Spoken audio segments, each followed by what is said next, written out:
नमस्कार, बहुत स्वागत है आपका। आप देख रहे हैं किस्मत कनेक्शन और मैं हूं आपके साथ शैलेंद्र पांडे। आज हम बात करेंगे गंगा दशहरा की।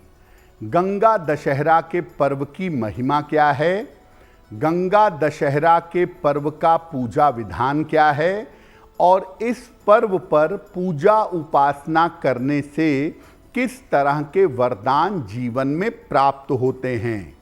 हम आज बात कर रहे हैं गंगा दशहरा के पर्व की। तो सबसे पहले जानते हैं कि गंगा कौन है और गंगा की महिमा क्या है।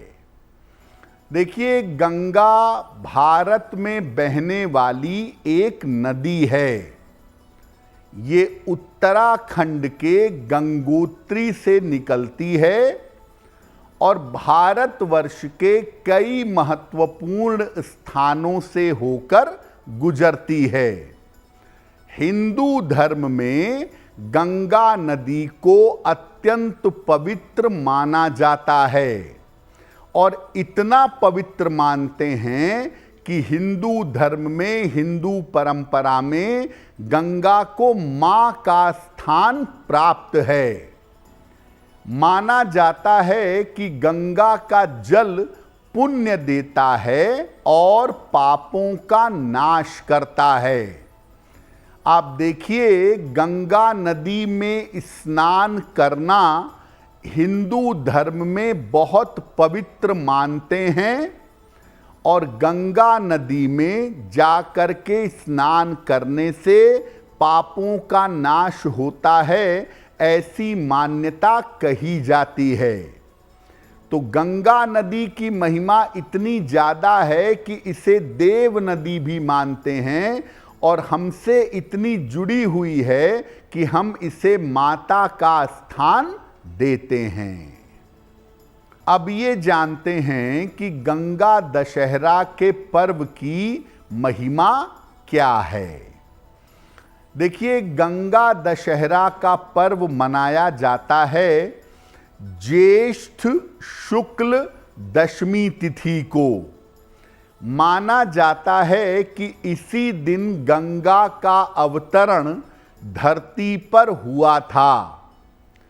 इस दिन गंगा स्नान करना, गंगा जल का प्रयोग करना और दान करना विशेष लाभकारी होता है।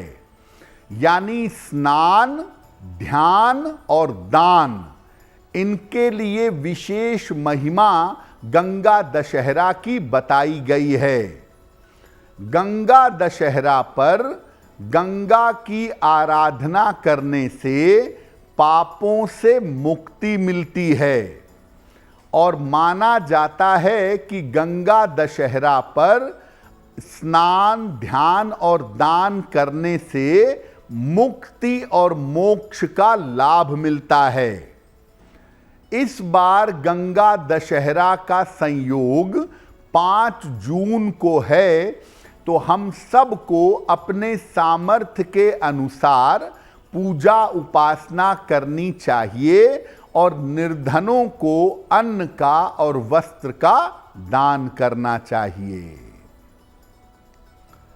गंगा दशहरा का पूजा विधान क्या है, इसके प्रयोग क्या हैं, इस पर आगे चर्चा करेंगे। तो आपने ये जान लिया कि गंगा दशहरा की महिमा क्या है। अब ये जानते हैं कि गंगा दशहरा के दिन करेंगे क्या।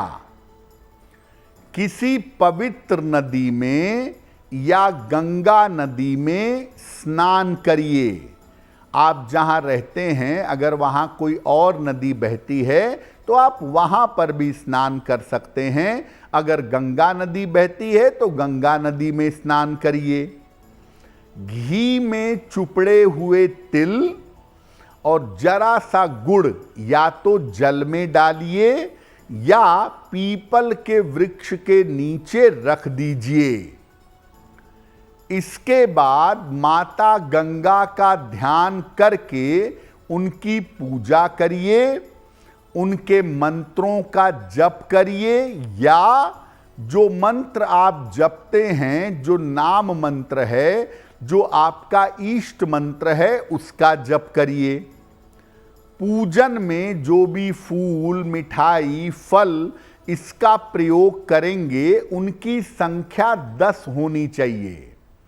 विशेष रूप से स्नान के बाद नदी के तट पर या मंदिर में दीपक जलाया जाता है तो उसमें 10 दीपक का प्रयोग करेंगे। दान भी 10 ब्राह्मणों को करेंगे, लेकिन उन्हें जो अनाज देंगे वो 16 मुट्ठी से ज्यादा नहीं होने चाहिए। 16 मुट्ठी अनाज आप दान कर सकते हैं या अपनी सामर्थ्य के अनुसार अन्न का और वस्त्र का दान कर सकते हैं। तो मुख्यतः गंगा दशहरा पर आपको स्नान करना है, पूजा उपासना करनी है यानी ध्यान करना है, और अन्न का, वस्त्र का दान करना है। ये दान करना आपके लिए शुभ होगा। अब ऐसा हो सकता है कि जिस शहर में आप हैं वहां कोई पवित्र नदी ना हो, या आपके पास इतना समय ना हो कि आप नदी तक जा पाएं। तब क्या करेंगे? घर में ही शीतल जल से स्नान करिए। प्रातः काल कोशिश करिए 12 बजे के पहले घर में ही शीतल जल से स्नान करिए। जल में थोड़ा सा गंगा जल मिलाइए या 2-4 पत्ते तुलसी के डाल दीजिए। इसके बाद माता गंगा का ध्यान करते हुए, ये सोचते हुए कि मैं गंगा जल से स्नान कर रहा हूं, स्नान आरंभ करिए। स्नान करने के बाद सूर्य देवता को जल अर्पित करिए, सूर्य देव को अर्घ दीजिए। इसके बाद माता गंगा के मंत्रों का जप करें या अपने इष्ट देव के मंत्र का, नाम मंत्र का जप करें। और जप करने के बाद किसी निर्धन व्यक्ति को या ब्राह्मण को अन्न वस्त्र का दान करें।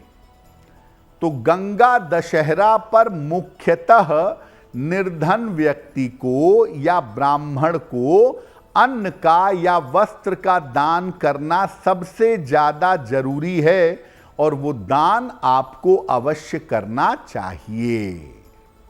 गंगा जल से संबंधित 2 और महत्वपूर्ण बातें आप जरूर जान लें। अगर वैवाहिक जीवन में आपके कोई भी समस्या है तो रोज प्रातः जल में जरा सा गंगा जल मिला करके शिवलिंग पर अर्पित करके नमः शिवाय का जप करें, आपको लाभ होगा। और दूसरा, गंगा नदी में जाके स्नान नहीं किया जाता कि आप साबुन लगा के और नहा रहे हैं। पवित्र नदियों में केवल डुबकी लगाई जाती है। तो आप घर से भले ही नहा कर जाइए, लेकिन गंगा नदी हो या कोई भी पवित्र नदी हो, उसमें केवल डुबकी लगाइएगा। अगर आप नदी को गंदा करेंगे, विशेष तौर से गंगा नदी को गंदा करेंगे, तो आपकी कुंडली का केतु खराब होगा। और अगर आपका केतु खराब होगा तो आपको गोपनीय बीमारियां हो सकती हैं। अगर आप मुझसे जुड़ करके अपनी समस्याओं का समाधान चाहते हैं और चाहते हैं कि आपकी समस्याओं को ज्योतिष के माध्यम से सुलझाया जाए, तो आप हमसे संपर्क कर सकते हैं, जुड़ सकते हैं एस्ट्रो तक पर।